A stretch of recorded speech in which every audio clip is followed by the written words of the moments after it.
Hello everyone, welcome to my YouTube channel Economic Zone by Diksha Ahuja. This is my first video and if you really like it, then like and subscribe my channel. So in today's video, we have come up with chapter number 1 of Statistics for class 11th, that is Introduction, which includes meaning, scope and importance of statistics.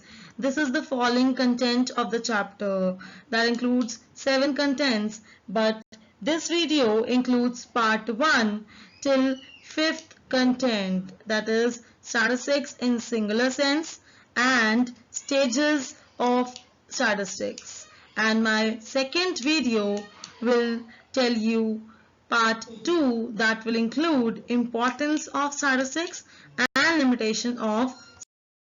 So before understanding the meaning of statistics, let us know the origin of economics. Economics is made up of two words, okios and nemen.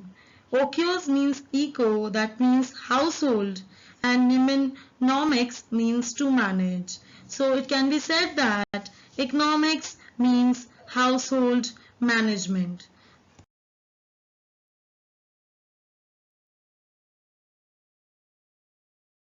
Let's know about various definitions of economics by famous economists. Firstly, it came Adam Smith, who is also called the father of economics, and he has given the wealth definition of economics.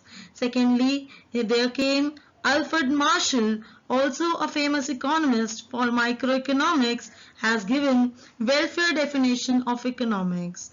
Thirdly, it came Lionel Ribbons, who has given scarcity definition of economics. And lastly, there is one more economist, Professor Samuelson, who has given growth-oriented definition of economics. As one of the economists has given the scarcity definition of economics, there is a need to understand the meaning of scarcity and how it leads to economic problem. Scarcity means limited resources, or we can say when the supply of any commodity is less than its demand, can be said to be scarce. If we say scarce resources, means resources are limited.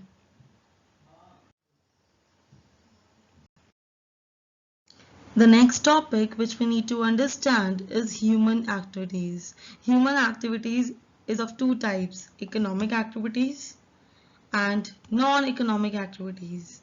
Economic activities are all those activities which are undertaken for living, that is for earning. If a teacher is teaching, she is teaching for earning. Or for example, a doctor is having a clinic, it is also a kind of economic activity. On the other hand, if an activity is done for satisfaction and is not concerned with money, it is known as non-economic activity. For example, a teacher teaching her own son, a doctor treating his own son.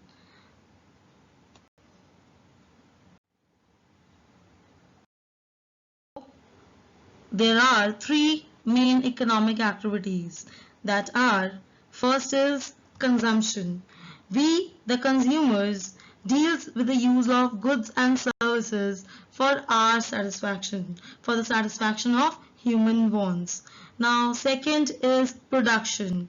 Production means to produce goods and services, to generate income, to earn income. Third, distribution. That says how income is being distributed among the factors of production, such as land, labor, capital, and entrepreneur. Now the question arises, what are factors of production? Factor of production means all those inputs which are used in the production. So this distribution economic activity says that how the income is given to land, labor, capital. That is, land is given rent, labor is given wages, capital is given rent on capital or interest on capital.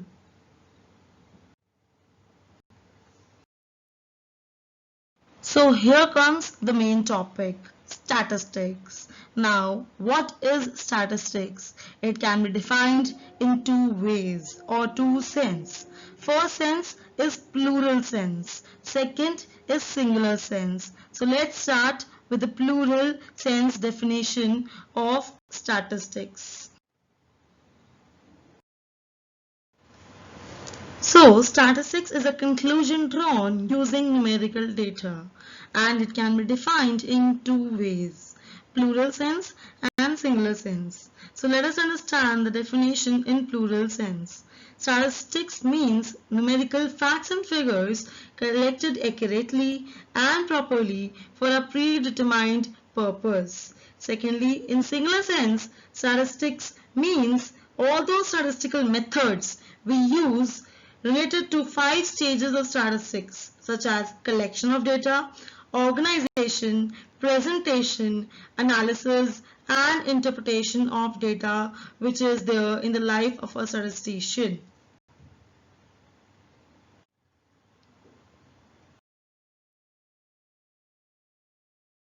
So now let us understand which is statistics and which is not statistics based on the features of statistics in plural sense.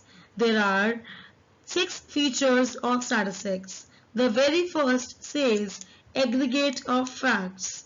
Secondly, numerically expressed. Third, it is affected by many causes. Fourth, they require reasonable accuracy. Fifth, there should be a predetermined purpose for doing any statistics or for collecting any data.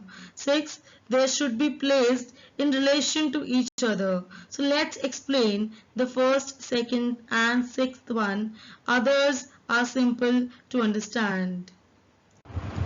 So the very first feature of statistics is aggregate of facts.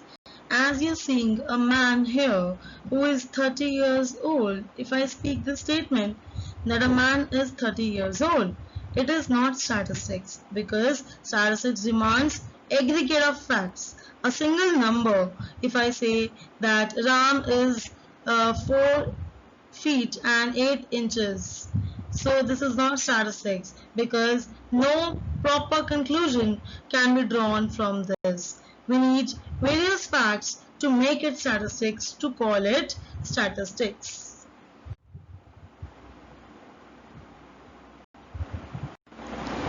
Second feature of statistics is it is numerically expressed.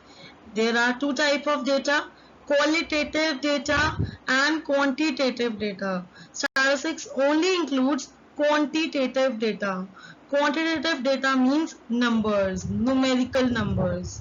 If I say unemployment is 30%, yes, it is statistics. But if I say this girl is beautiful, this is a qualitative aspect of a girl that will not be called statistics.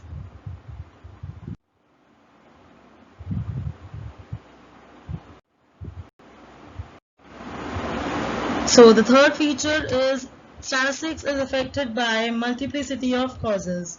That means data which we collect in statistics is influenced by many factors, and to separate that factor is very difficult. For example, let's say we are doing the statistics for the production of rice. So rice is affected by rainfall, fertilizer quantity, seeds, the method of cultivation we are using, and so many other factors. Next, reasonable accuracy. So we are saying that in statistics, while collecting data or while following any step of statistics, the accuracy should be of high degree. And fifth one says the purpose should be predetermined. While collecting data and statistics, you should think in advance what is the purpose for you to collect the data. So the sixth feature of statistics is placed in relation to each other. That means the data collected in statistics should be comparable. That is, the height of a person cannot be compared with the weight of other person, or the height of a person cannot be compared with the age of other person. So while calculating data, right, we should have homogeneous data with us. So the features of statistics in plural sense is over. So let us understand the stages of statistics in singular sense in a proper manner. So there are 5 stages of statistics. First is collection of data. The statistician firstly collect data, then they organize it because the data collected is unorganized data. After organizing, they present the data in the form of diagrammatical presentation, graphical presentation, tabular presentation, etc. After presenting, analysis and interpretation is done so that some conclusion can be drawn on the collected data. Thank you for today.